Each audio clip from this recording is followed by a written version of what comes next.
नमस्कार मेरे रणबाग गुरु। भवानी क्लासेस के प्लेटफॉर्म पर आपका हार्दिक स्वागत एवं अभिनंदन करता हूँ। हो गया आगाजन का युग बदलने की तैयारी। जीत उसी की होगी जो लगातार संघर्ष करेगा, लगातार मेहनत करेगा, लगातार अपने लक्ष्य के प्रति प्रयासरत रहेगा, उन्हीं की जीत होगी।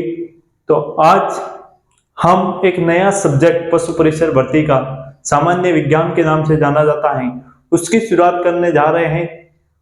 आज हम जो टॉपिक ले रहे हैं उनसे हर परीक्षा में एक न एक क्वेश्चन पूछा गया है।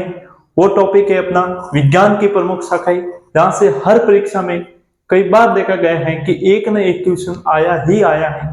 तो उस टॉपिक की हम आज शुरुआत करने जा रहे हैं। तो पढ़ते हैं हम विज्ञान की परिभाषा, उसके बाद विज्ञान की कौन कौन सी ब्रांचें हैं, उन ब्रांचों के बारे में हम सुव्यवस्थित ढंग से अध्ययन करेंगे, ताकि आपकी परीक्षा में इस टॉपिक से जो भी प्रश्न आए उसका हम उत्तर आप अच्छे से दे पाए।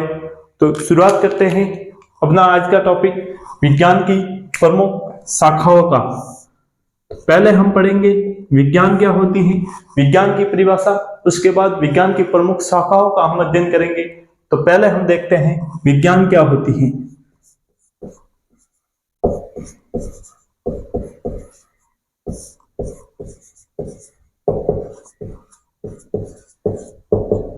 साइंस क्या होती है? साइंस ये होती है कि कोई भी चीज है या वस्तु है या जीव है या जंतु है, पेड़ पौधे हैं, उनका एक सुव्यवस्थित ढंग से क्रमबद्ध अध्ययन करना ही उनके गुणों का कहे, या फिर उनके प्रकृति के साथ क्या अटैचमेंट रहे हैं, प्रकृति के साथ क्या संबंध रहे हैं, उन संबंधों का क्रमबद्ध या सुव्यवस्थित ढंग से अध्ययन करना ही विज्ञान कहलाता है। तो सीधी सी परिभाषा है विज्ञान की, किसी भी चीज, वस्तु, जीव, जंतु, पेड़ पौधे के गुणों का क्रमबद्ध व सुव्यवस्थित ढंग से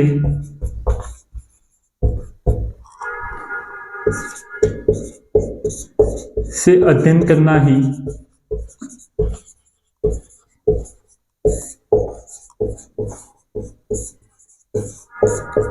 ही अपना विज्ञान कहलाता है। ठीक है, विज्ञान कहलाता है। तो ये थी अपने विज्ञान की परिभाषा कि किसी भी जीव है, वस्तु है, जीव जंतु है या पेड़ पौधे हैं, उनके गुणों का एक सुव्यवस्थित ढंग से, या फिर हम कह सकते हैं कि एक योजनाबद्ध रूप से उनका अध्ययन करना ही विज्ञान कहलाता है। तो विज्ञान के अंदर एक अपनी शाखाएं आती हैं कि जीव विज्ञान कहलाती है। जीव विज्ञान जिसे हम कहते हैं बायोलॉजी। तो सबसे पहले हम इसके अंदर बायोलॉजी का विस्तृत रूप से अध्ययन करेंगे ये शाखाएं पढ़ने के बाद। तो जीव विज्ञान क्या होती है? जीव विज्ञान के अंदर जो भी सजीव हैं, उस सजीवों के जीवन का अध्ययन किया जाता है। तो सजीवों का जीवन का योजनाबद्ध या क्रमबद्ध रूप से अध्ययन करना ही जीव विज्ञान कहलाता है। इसमें सभी जीवधारियों का, मतलब जिसमें जीवन संभव है, जैसे जीव जंतु है, पेड़ पौधे हैं, सजीव जो भी हैं, धारियों का अध्ययन किया जाता है। ठीक है, तो जीव विज्ञान को कहते हैं बायोलॉजी। बायोलॉजी दो शब्दों से बिना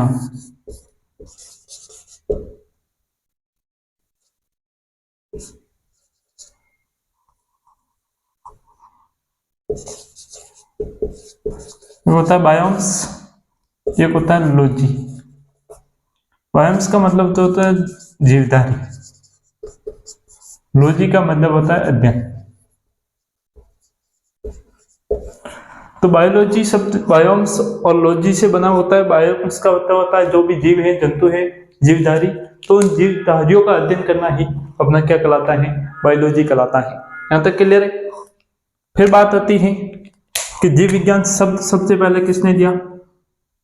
शब्द की बात करें, जीव विज्ञान शब्द दिया सबसे पहले अपना एक वैज्ञानिक आता है लेमार्क व ट्रेविनियरस ने।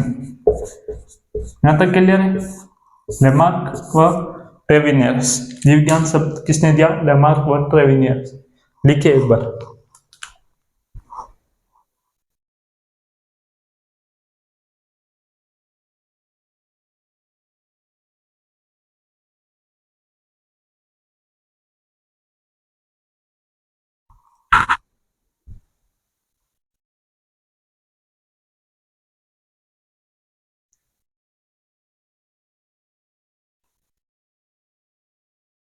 यहां तक क्लियर।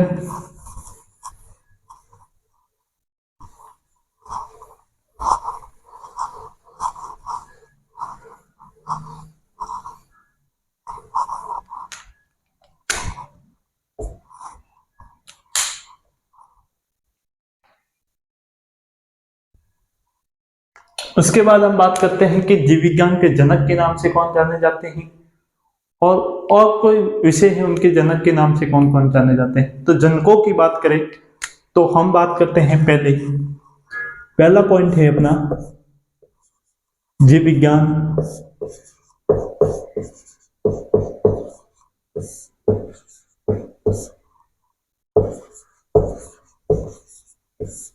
जनक अरस्तु। दूसरा पॉइंट है अपना रसायन विज्ञान का जनक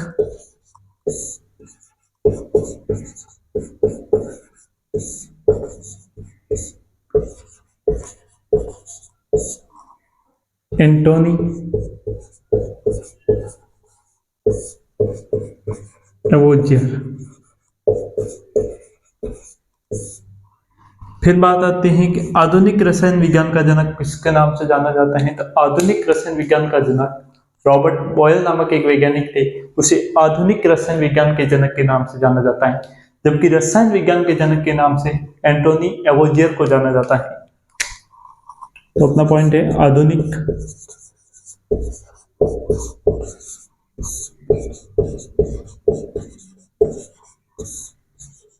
रसायन विज्ञान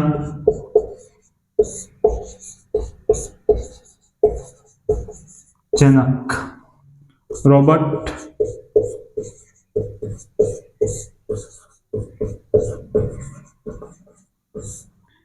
यहां तक क्लियर है। उसके बाद आता है अपना वनस्पति विज्ञान।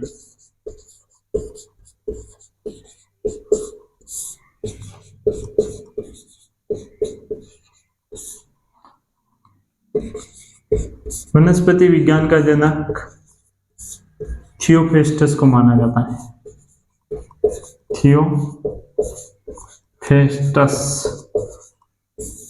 थियोफेस्टस को माना जाता है। उसके बाद हम बात करते हैं उत्परिवर्तनवाद का जनक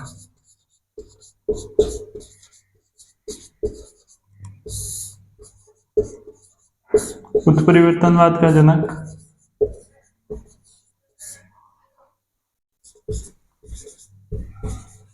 ह्यूगो डी ब्रीज नामक वैज्ञानिक को जाना जाता है। फिर बात करते हैं हम आनुवांशिकी का जनक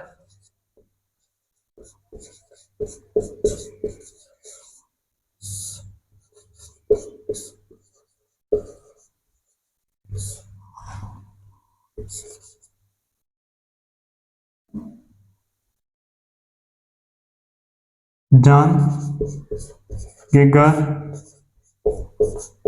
मेंडल। जॉन गेगर मेंडल को आनुवांशिक का जनक जाना जाता है। तो यहां तक क्लियर है कि जीव विज्ञान का जनक किसे जाना जाएगा, जीव विज्ञान कहे या फिर हम कहे जंतु विज्ञान। तो उसका जनक की बात करें तो अरस्तु को माना जाता है। फिर बात करते हैं हम रसायन विज्ञान का जनक, तो एंटोनी एवोजियर के नाम के नामक वैज्ञानिक को जाना जाता है।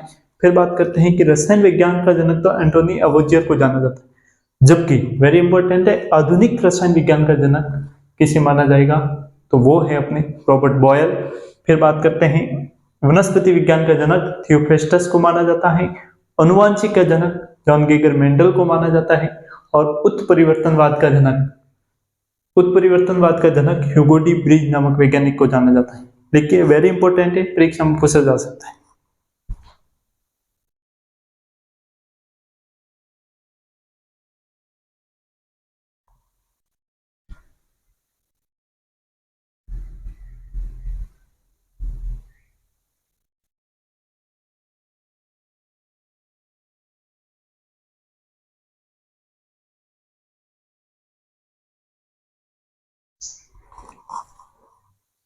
अब हम आगे बात करते हैं अपना महत्वपूर्ण, जिस टॉपिक की हम बात करने जा रहे थे, विज्ञान की प्रमुख शाखाएं।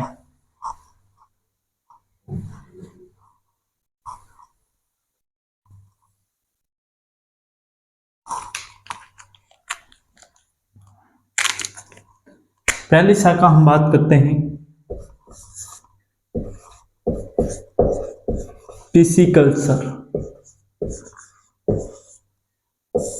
पिसिकल्चर पिसिकल्चर होता क्या है? मछलियों का उत्पादन करना, मछलियों का पालन करना पिसिकल्चर के नाम से जाना जाता है। पिसिकल्चर मछली पालन, यहां तक क्लियर है। नंबर 2 अपना आता है सेरिकल्चर। सेरिकल्चर सेरिकल्चर होता है अपना रेशम कीट का पालन करना।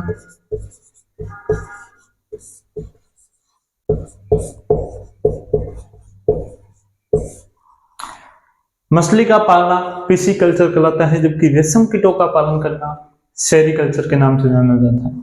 फिर बात करता है एपीकल्चर। एपीकल्चर क्या है?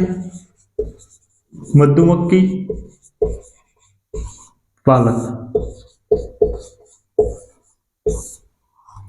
फिर इसके बाद में मधुमक्खी पालन के बाद में आता है हॉर्टिकल्चर। हॉर्टिकल्चर जो बागवानी फल है, पेड़ पौधे हैं, उनका पालन, उनका रोपण करना हॉर्टिकल्चर के अंदर आ जाता है। जो बागवानी फसलें हैं उनका हॉर्टिकल्चर। हॉर्टिकल्चर में आता है बागवानी पौधों, जिसके अंदर फल और फूल दोनों आ गए। बागवानी पौधों की कृषि हॉर्टिकल्चर कहलाती है। यहां तक है, क्लियर है। फिर बात करते हैं हम, एक आता है साइटोलॉजी। साइटोलॉजी क्या होती है? कोशिकाओं का अध्ययन करना साइटोलॉजी कहलाता है। कोशिका का अध्ययन, कोशिका का अध्ययन साइटोलॉजी कहलाता है। देखिए एक बार, वेरी वेरी इंपॉर्टेंट है कि पिसिकल्चर क्या है। तो पिसिकल्चर मछली का पालन करना पिसिकल्चर कहलाता है, जबकि रेशम कीट को पालना सेरिकल्चर के नाम से जाना जाता है। जबकि मधुमक्खी पालन की बात करें तो मधुमक्खी पालन एपीकल्चर के नाम से जाना जाता है। और उसके बाद हम बात करें साइटोलॉजी क्या है। साइटोलॉजी कोशिकाओं का अध्ययन करना साइटोलॉजी कहलाता है। और हॉर्टिकल्चर की बात करें, जो भी बागवानी पेड़ पौधे हैं उनका उत्पादन करना, उनकी कृषि करना ही हॉर्टिकल्चर के नाम से जाना जाता है। तो ये 500 पॉइंट विज्ञान की प्रमुख 5 शाखाओं की बात करें तो इन 500 परीक्षा की दृष्टि से वेरी इंपॉर्टेंट है। कई बार परीक्षा में पूछी गई है, तो आपको याद रखना है ये 500 के 500 पॉइंट लिखिए एक बार।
उसके आगे हम बात करें विज्ञान की शाखाओं की, तो एक शाखा आती है अपने सिल्वीकल्चर। सिल्वीकल्चर सिल्वीकल्चर के अंदर वनों का संवर्धन करना, वनों का संवर्धन करना यानी वृक्षों का रखरखाव करना, वनों का संवर्धन सिल्वीकल्चर के अंदर आएगा। फिर बात करते हैं ओलिविकल्चर।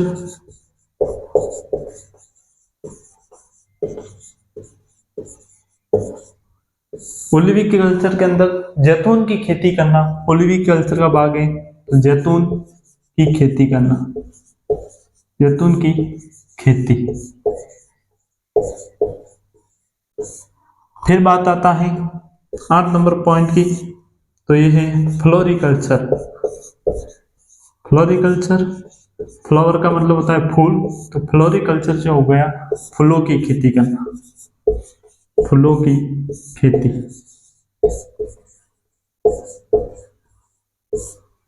फिर बात आती है 9 नंबर पॉइंट की, फ्लोरिकल्चर के बाद पोमोलॉजी।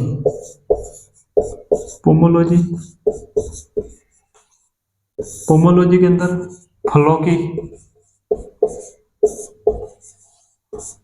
की खेती। फिर बात आती है 10 नंबर की, आते हैं एक तकनीक आती है हाइड्रोपोनिक्स।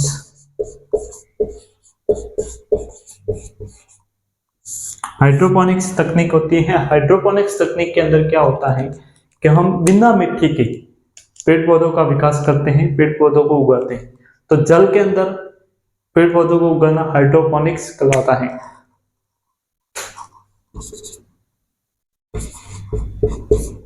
बिना मिट्टी के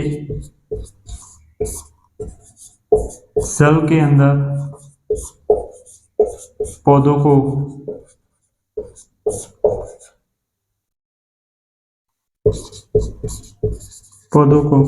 उगाना, वो हाइड्रोपोनिक्स कहलाता है। सिल्वीकल्चर वन संवर्धन करना। फिर बात आती है ओलिविकल्चर, जैतून की खेती करना। जो भी तेलीय फसलें हैं उसमें प्रमुख आती है जैतून की खेती करना। फिर बात है फ्लोरिकल्चर, फूलों की खेती करना। फ्लावर से याद रखना ना, फूल, ठीक है। फ्लोरी से फ्लावर, फ्लावर का मतलब होता है फूल, तो फ्लोरिकल्चर क्या है, फूलों की खेती करना। पोमोलॉजी, जिसके अंदर फलों की खेती की जाती है।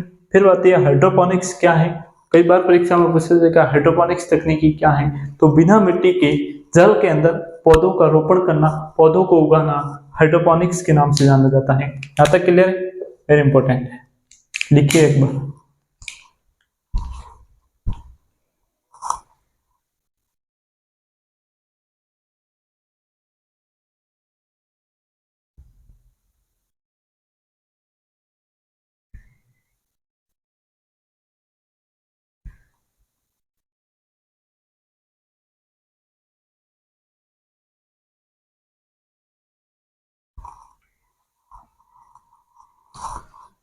उसके बाद हम बात करते हैं, एक आता है अपना विटिकल्चर। विटिकल्चर क्या होता है, अंगूरों की खेती करना, वो भी लिख लेते हैं एक बार। 10 नंबर, 11 नंबर, विटिकल्चर।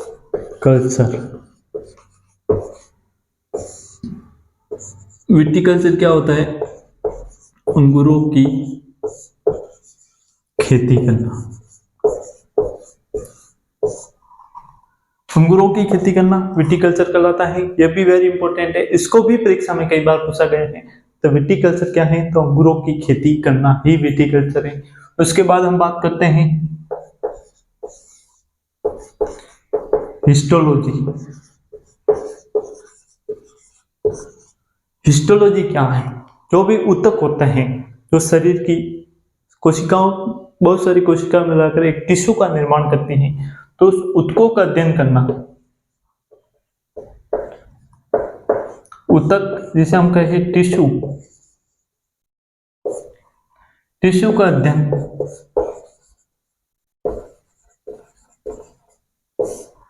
हिस्टोलॉजी कहलाता है, वे भी इंपॉर्टेंट है। उसके बाद हम बात करें 13 नंबर पॉइंट की, तो मायोलॉजी।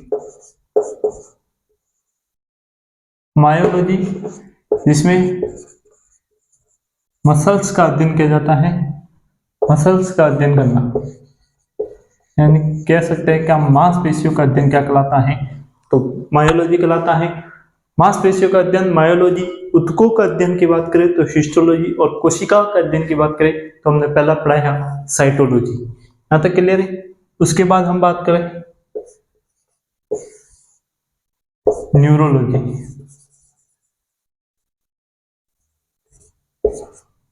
न्यूरोलॉजी क्या है? तंत्रिका तंत्र का अध्ययन करना ही न्यूरोलॉजी कहलाता है। तो लिखिए तंत्रिका तंत्र का अध्ययन, तंत्रिका तंत्र का अध्ययन करना ही तंत्रिका तंत्र का अध्ययन करना न्यूरोलॉजी कहलाता है। उसके हम बात करें एंजियोलॉजी की।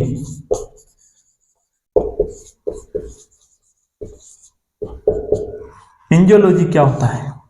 जो भी रक्त परिसंचरण तंत्र, जो भी अपने ब्लड का सर्कुलेशन होता है, उसके अंदर जो जो भी अंग आते काम में आते हैं, उनका अध्ययन, या फिर हम कहें कि लसिका तंत्र का अध्ययन करना ही एंजियोलॉजी कहलाता है। तो अपना एक तो रक्त परिसंचरण तंत्र,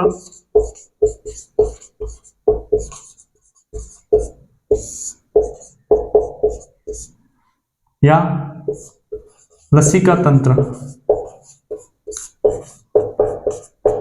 तो रक्त परिसंचरण तंत्र और लसिका तंत्र का अध्ययन करना ही एंजियोलॉजी कहलाता है।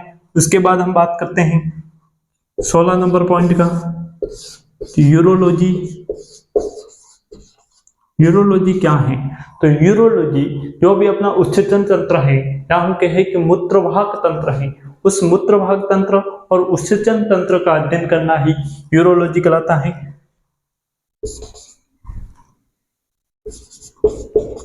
उत्सर्जन तंत्र, जो भी शरीर के अपशिष्ट पदार्थ हैं उनको बाहर निकालने वाला तंत्र है, उत्सर्जन तंत्र का अध्ययन करना ही यूरोलॉजी कहलाता है। यहाँ तक है, ये एक बार लिखिए। तो वेरी इंपॉर्टेंट है विटिकल्चर, अंगूरों की खेती करना। उसके बाद हमने पढ़ा है हिस्टोलॉजी क्या है। हिस्टोलॉजी बहुत सारी कोशिकाएं मिलकर ऊतक का निर्माण करता है, और उन ऊतकों का अध्ययन करना ही हिस्टोलॉजी कहलाता है। उसके बाद हम बात करते हैं मायोलॉजी की। तो मसल्स का अध्ययन करना मायोलॉजी का पार्ट है, तो मसल्स इसके अंदर आती है। फिर बात करें न्यूरॉन। न्यूरॉन जिसे हम तंत्रिका कोशिका कहते हैं, उस तंत्रिका कोशिका या फिर कहे कि तंत्रिका तंत्र के संपूर्ण अंगों का अध्ययन करना ही न्यूरोलॉजी कहलाता है। उसके बाद हम बात करते हैं एंजियोलॉजी क्या है। तो एंजियोलॉजी रक्त परिसंचरण तंत्र, या हम कहे कि लसिका तंत्र का अध्ययन करना ही एंजियोलॉजी कहलाता है। उसके बाद हम बात करें कि यूरोलॉजी क्या है, मूत्रवाहक तंत्र की बात करें, या फिर हम बात करें उत्सर्जन तंत्र का अध्ययन करना ही यूरोलॉजी कहलाता है। तो वेरी इंपॉर्टेंट है, यहाँ से भी परीक्षा में क्वेश्चन आने की प्रबल संभावना है। तो इनको अच्छे से पढ़िए और नोट कर दीजिए।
अब उसके आगे बात करें हम, तो और शाखाएं हैं, इसमें एक प्रमुख शाखा है अपनी ऑस्टियोलॉजी।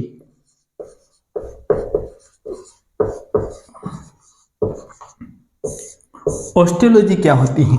ऑस्टियोलॉजी के बाद हम बात करें तो जो भी शरीर की हड्डियां हैं उन हड्डियों का अध्ययन करना ऑस्टियोलॉजी कहलाता है।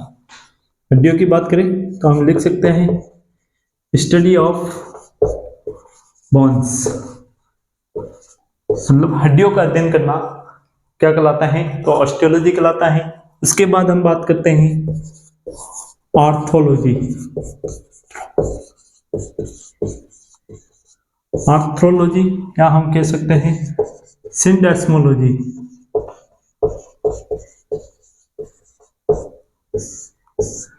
सिंडेस्मोलॉजी, ऑर्थोलॉजी या कहे कि सिंडेस्मोलॉजी क्या है? तो शरीर के अंदर जितने भी हड्डियों के जॉइंट हैं उन जॉइंटों का अध्ययन करना क्या कहलाता है? अपने आर्थोलॉजी कहलाता है। तो लिख सकते हैं स्टडी ऑफ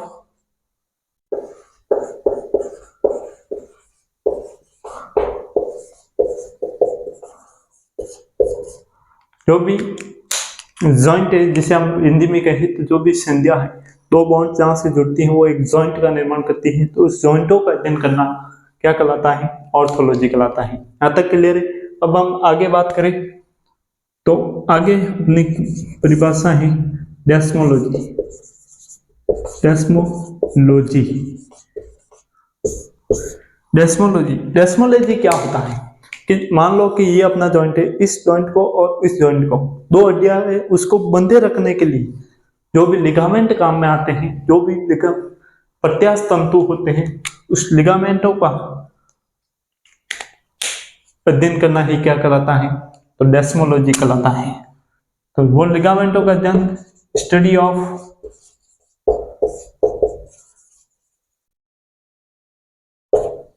ऑफ लिगामेंट, लिगामेंटों का अध्ययन करना क्या कहलाता है? डेस्मोलॉजी कहलाता है। उसके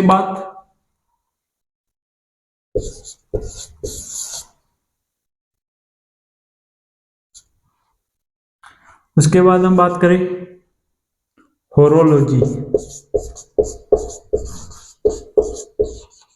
होरोलॉजी, होरोलॉजी में समय अवधि का अध्ययन किया जाता है। समय अवधि का अध्ययन, समय अवधि का अध्ययन क्या कहलाता है? होरोलॉजी कहलाता है। कि समय अवधि का अध्ययन होरोलॉजी कहलाता है। होरोलॉजी से मिलता है होता है कि एक होलोग्राफी। होलोग्राफी क्या होती है? होलोग्राफी की बात करें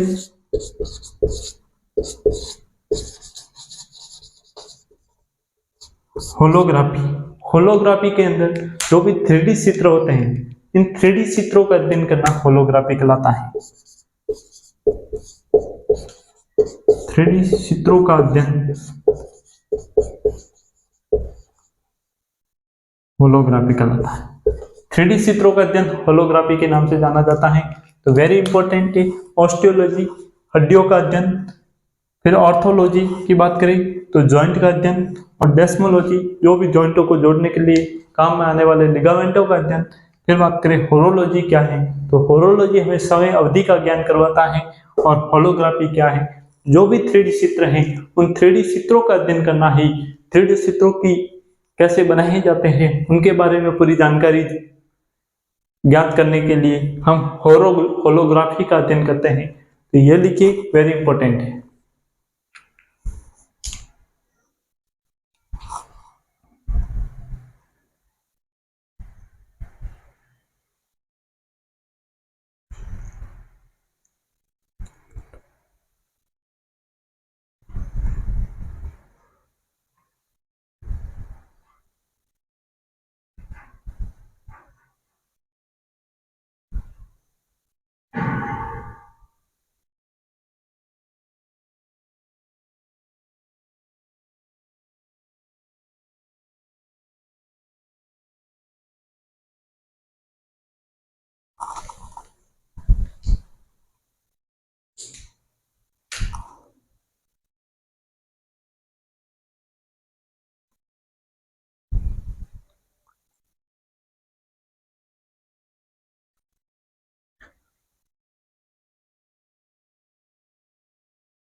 इसके बाद हम बात करते हैं और शाखाओं की। तो इसके अंदर एक प्रमुख शाखा है कि एम्ब्रियोलॉजी क्या होती है।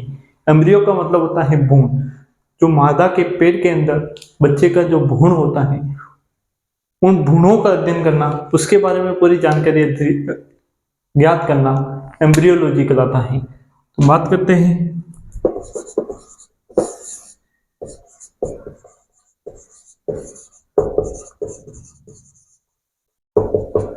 एम्ब्रियोलॉजी, जिसे हम कहें कि भ्रूण विज्ञान। आपको याद करने में आसानी होगी, नीचे हिंदी में लिख लें भ्रूण विज्ञान। तो एम्ब्रियो का अध्ययन करना ही भ्रूण कहलाता है, भ्रूण विज्ञान कहलाते हैं। तो स्टडी ऑफ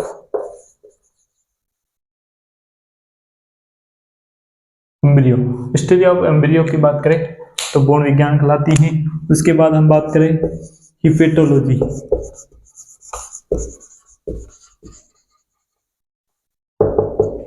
स्टडी ऑफ हिपेटोलॉजी, हिपेटोलॉजी के अंदर हम जो लिवर होता है अपना यकृत होता है, तो उस यकृत का अध्ययन करते हैं, तो वो है अपनी हिपेटोलॉजी। तो स्टडी ऑफ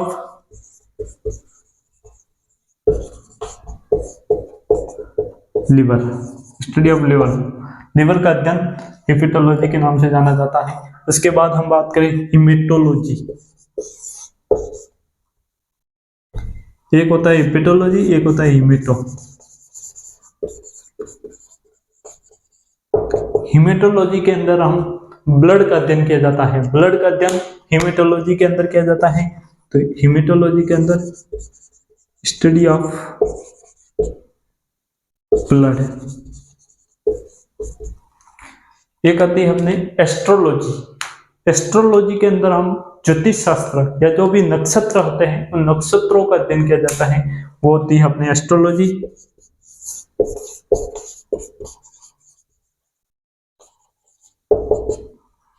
एस्ट्रोलॉजी के अंदर हम ज्योतिष शास्त्र,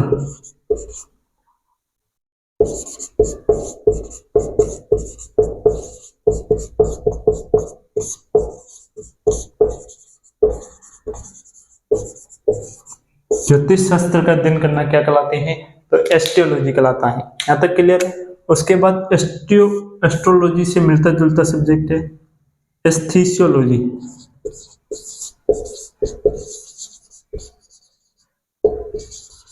एस्थीसियोलॉजी, एस्थीसियोलॉजी के अंदर क्या कहता है कि जो भी शरीर के सेंस ऑर्गन है, जो भी ज्ञानेंद्रियां हैं, उन ज्ञानेंद्रियों का अध्ययन करना क्या कहलाता है, तो एस्ट्रोलॉजी कहलाता है।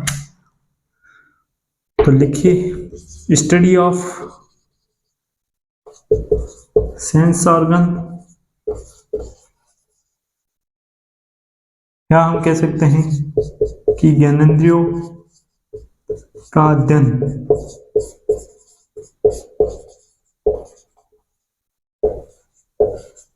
ज्ञानेंद्रियों का अध्ययन करना क्या कहलाता है, तो वो है अपना एस्थीसियोलॉजी। तो वेरी इंपॉर्टेंट एम्ब्रियोलॉजी, जिसमें भ्रूण के संपूर्ण विकास का अध्ययन किया जाता है, तो वो एम्ब्रियोलॉजी के अंदर कहा जाता है। उसी को ही हम कहते हैं डेवलपमेंट एनाटॉमी। एनाटॉमी के अंदर क्या होता है कि जो भी शरीर की संरचना है, उस संरचना का अध्ययन करना, आंतरिक अंगों की संरचनाओं का अध्ययन करना एनाटॉमी कहलाता है। एक होती है अपने फिजियोलॉजी। फिजियोलॉजी के अंदर जो भी शरीर है, शरीर का तंत्र है, उस तंत्र के क्या कार्य है, उस कार्यों को हम बात करें तो वो फिजियोलॉजी का भाग है। उसी के बाद हिपेटोलॉजी की बात करें, वेरी इंपॉर्टेंट है, परीक्षा में कई बार पूछा गया है कि लीवर का अध्ययन को क्या कहा जाता है, हिपेटोलॉजी कहा जाता है। हिमेटोलॉजी की बात करें तो ब्लड का अध्ययन की बात करें तो वो हिमेटोलॉजी है। और एस्थीसियोलॉजी की बात करें तो वो अपने ज्ञानेंद्रियों का अध्ययन है। जबकि एस्ट्रोलॉजी की बात करें तो वो अपने ज्योतिष शास्त्र, या हम जो भी कहें कि नक्षत्रों का अध्ययन क्या कहलाता है, एस्ट्रोलॉजी कहलाता है। लिखिए एक बार, वेरी इंपॉर्टेंट है।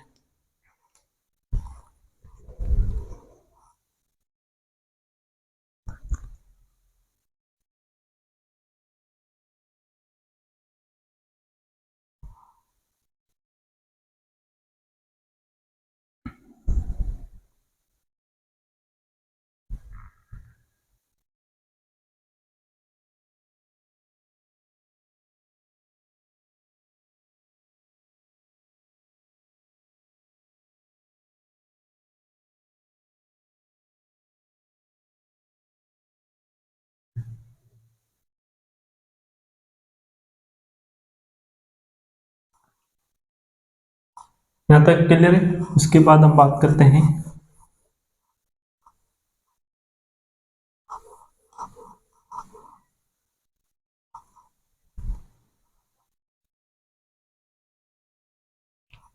उसके बाद हम आगे ज्ञान की प्रमुख शाखाओं की बात करें तो वेरी इंपॉर्टेंट है एक माइकोलॉजी। माइकोलॉजी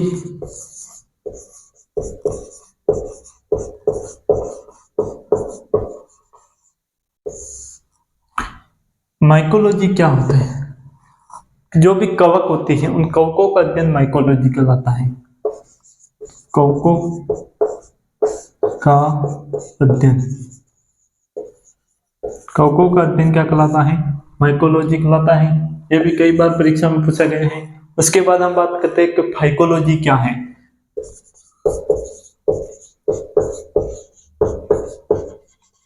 फाइकोलॉजी क्या है? तो फाइकोलॉजी की बात करें तो फाइकोलॉजी है अपने शैवालों का अध्ययन।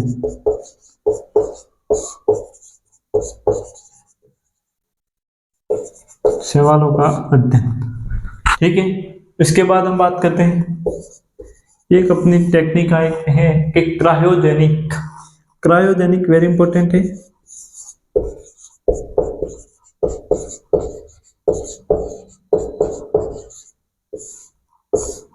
क्रायो का मतलब होता है निम्न, तो क्रायोजेनिक का मतलब होता है कि निम्न तापमान पर, मतलब सबसे कम तापमान पर, जो मतलब 0 से 150 डिग्री का सेंटीग्रेड तापमान होता है, उस तापमान पर किसी भी पदार्थ के गुणों का अध्ययन करना क्या कहलाता है? क्रायोजेनिक्स कहलाता है। कहने का मतलब यह है कि कम तापमान या न्यूनतम तापमान पर, अत्यधिक न्यूनतम तापमान पर किसी भी पदार्थ के गुणों का अध्ययन करना ही क्या कहलाता है? तो क्रायोजेनिक कहलाता है। वेरी इंपॉर्टेंट है। अत्यधिक निम्न तापमान पर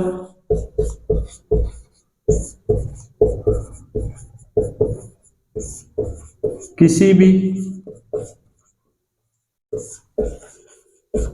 पदार्थ के गुणों का अध्ययन करना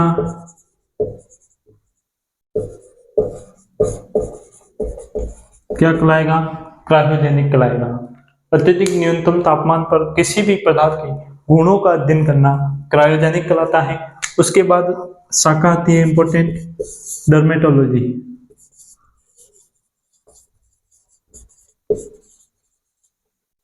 डर्मेटोलॉजी क्या है? तो डर्मेटोलॉजी जिसे हम कहते हैं त्वचा विज्ञान, शरीर की चमड़ी, या हम कह सकते हैं कि त्वचा का अध्ययन करना क्या कहलाता है? तो डर्मेटोलॉजी कहलाता है। देखिए, स्टडी ऑफ स्किन, शरीर की त्वचा का अध्ययन करना क्या कहलाता है? डर्मेटोलॉजी कहलाता है। उसके बाद बात आती है ऑर्निथोलॉजी। ऑर्निथोलॉजी, ऑर्निथोलॉजी की बात करें तो पक्षियों का अध्ययन करना ऑर्निथोलॉजी कहलाता है। वेरी इंपॉर्टेंट है पक्षियों का अध्ययन करना। अभी वनपाल वन रक्षक की परीक्षा में पूछा गया है, पक्षियों का अध्ययन ऑर्निथोलॉजी कहलाता है। क्लियर है? पक्षियों का अध्ययन करना ऑर्निथोलॉजी कहलाता है। अभी अभी परीक्षा में पूछा वनपाल वन रक्षक में। और डर्मेटोलॉजी की बात करें तो डर्मेटोलॉजी त्वचा का अध्ययन करना डर्मेटोलॉजी कहलाता है। क्रायोजेनिक क्या कहलाता है? कि जो भी किसी भी पदार्थ का न्यूनतम तापमान पर उसके गुणों में क्या परिवर्तन होते हैं, गुणों में कौन कौन से बदलाव होते हैं, उनका अध्ययन करना क्रायोजेनिक कहलाता है। फाइकोलॉजी की बात करें तो शैवालों का अध्ययन फाइकोलॉजी कहलाता है। जबकि माइकोलॉजी की बात करें तो कवकों का अध्ययन माइकोलॉजी कहलाता है। यहाँ तक क्लियर है? लिखिए एक बार।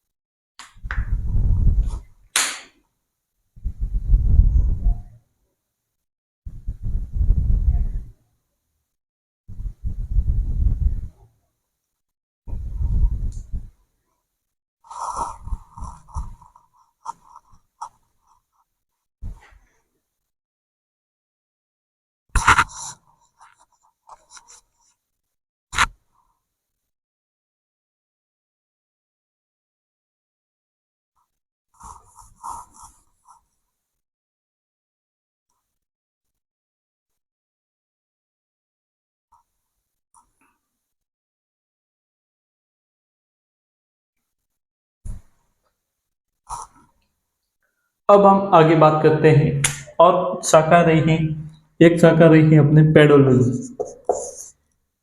पेडोलॉजी, पेडोलॉजी क्या है? तो मिट्टी का अध्ययन करना पेडोलॉजी कहलाता है। स्टडी ऑफ सॉइल, मिट्टी का अध्ययन पेडोलॉजी कहलाता है। यहाँ तक क्लियर है? फिर बात करते हैं टॉक्सिकोलॉजी। टॉक्सिकोलॉजी, टॉक्सिन क्या होते हैं? विष होते हैं।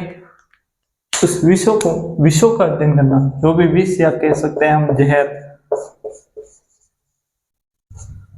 जहर का अध्ययन करना, जहर का अध्ययन करना टॉक्सिकोलॉजी कहलाता है। एंटोमोलॉजी की बात करें, 33 एंटोमोलॉजी, कीटों का अध्ययन करना। कीट होते हैं जो कीट पतंगे होते हैं, कीटों का अध्ययन करना एंटोमोलॉजी कहलाता है। कीटों का अध्ययन।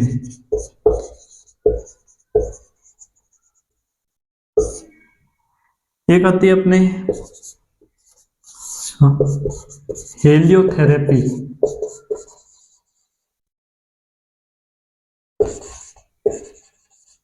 हेलियोथेरेपी, सूर्य के प्रकाश से, तो भी सनलाइट आती है, उस सनलाइट के प्रकाश से किसी भी रोग का उपचार करना क्या कहलाता है? हेलियोथेरेपी। लिखिए, सूर्य के प्रकाश से रोगों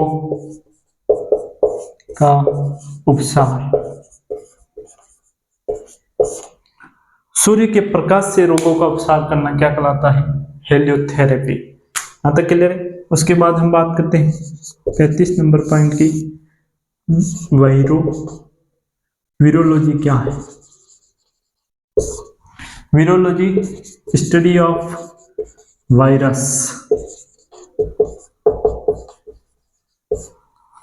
स्टडी ऑफ वायरस वीरोलॉजी के नाम से जाना जाता है। एक आती है अपने बैक्टीरियोलॉजी, तो जीवाणुओं का अध्ययन करना क्या कहलाता है? बैक्टीरियोलॉजी कहलाता है। और एक आती है अपने पैथोलॉजी, पैथोलॉजी रोग के कारकों का पता करना। वेरी इंपॉर्टेंट, एक बार ये लिख के पैथोलॉजी की परिभाषा लिखते हैं। यहाँ आपने इसको याद रखना है, इंपॉर्टेंट है परीक्षा की दृष्टि से। और हेलियोथेरेपी क्या है ये भी याद रखना है कि सूर्य के प्रकाश से रोगों का उपचार करना हेलियोथेरेपी कहलाता है। और एंटोमोलॉजी की बात करें तो कीटों का अध्ययन करना, एंटोमोलॉजी। और टॉक्सिकोलॉजी, जहरों का अध्ययन करना। और बात करते हैं पेडोलॉजी, तो मिट्टी का अध्ययन करना। ये लिखिए,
आगे बात करते हैं हम पैथोलॉजी की।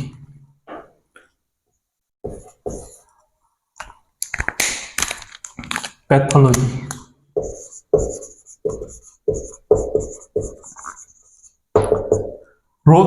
रोगों के कारकों का अध्ययन करना कि किन वजह से रोग हुआ है। जीवाणु से हुआ है, प्रोटोजोआ से हुआ है, या बैक्टीरिया से हुआ है, या खान पान में परिवर्तन होने से हुआ है। उनका विस्तृत अध्ययन करना किसका भाग है? पैथोलॉजी का। तो रोगों के कारकों का पता करना।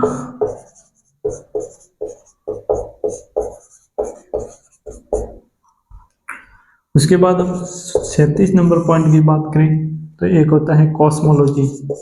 कॉस्मोलॉजी, कॉस्मोलॉजी के अंदर क्या बात आती है कि ब्रह्मांड की उत्पत्ति के बारे में, ब्रह्मांड की उत्पत्ति के बारे में अध्ययन करना क्या कहलाता है? कॉस्मोलॉजी। यहाँ तक कहेंगे ब्रह्मांड की उत्पत्ति के बारे में अध्ययन करना कॉस्मोलॉजी कहलाता है। ये करता है अपना मेट्रोलॉजी। मेट्रोलॉजी के अंदर क्या आता है कि मौसम का अध्ययन करना, मौसम का अध्ययन करना मेट्रोलॉजी कहलाता है। यहाँ तक क्लियर है? उसके बाद हम बात करते हैं क्लाइमेटोलॉजी।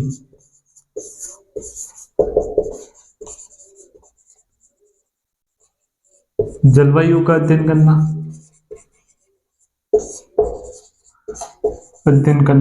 क्या कहलाता है? क्लाइमेटोलॉजी। यहाँ तक क्लियर है? मेट्रोलॉजी हो गया मौसम का अध्ययन, जबकि क्लाइमेटोलॉजी हो गया जलवायु का अध्ययन करना।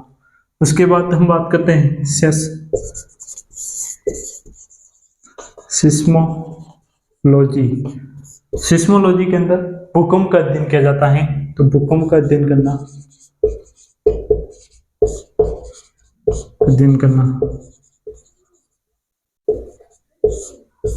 उसके बाद आती है अपने लिम्नोलॉजी। लिम्नोलॉजी के अंदर जो भी नदी है, पोखर है, तालाब है, उसके अंदर जीव जंतु रहते हैं, उन जीव जंतुओं का अध्ययन करना। तो नदी, पोखर, तालाब का अध्ययन, नदी, पोखर, तालाब का अध्ययन करना क्या कहलाता है? लिम्नोलॉजी। ठीक है, यहाँ तक क्लियर है? पैथोलॉजी रोग के कारकों का पता करना। कॉस्मोलॉजी ब्रह्मांड की उत्पत्ति के बारे में अध्ययन करना। फिर बात आती है मेट्रोलॉजी मौसम का अध्ययन, जबकि क्लाइमेटोलॉजी की बात करें तो वो है अपने जलवायु का अध्ययन। फिर बात करते हैं अपने लिम्नोलॉजी की, तो नदी, पोखर, तालाबों का अध्ययन करना लिम्नोलॉजी कहलाता है। यहाँ तक क्लियर? देखिए एक बार,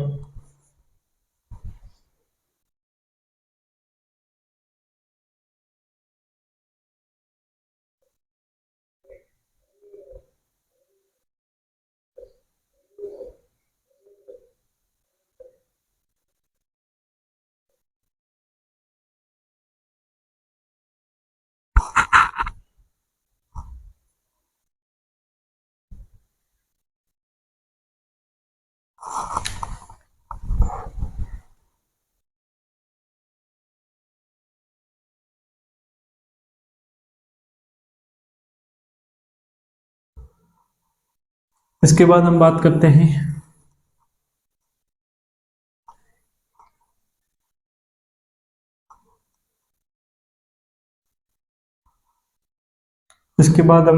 हैं ट्रोमोग्राफी। एक परिभाषा आती है अपने ट्रोमोग्राफी।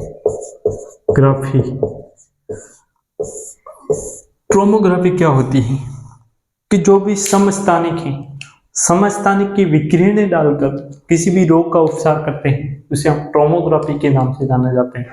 तो समस्थानिक विकिरणों के माध्यम से उपचार करना क्या है? समस्थानिक विकिरणों के माध्यम से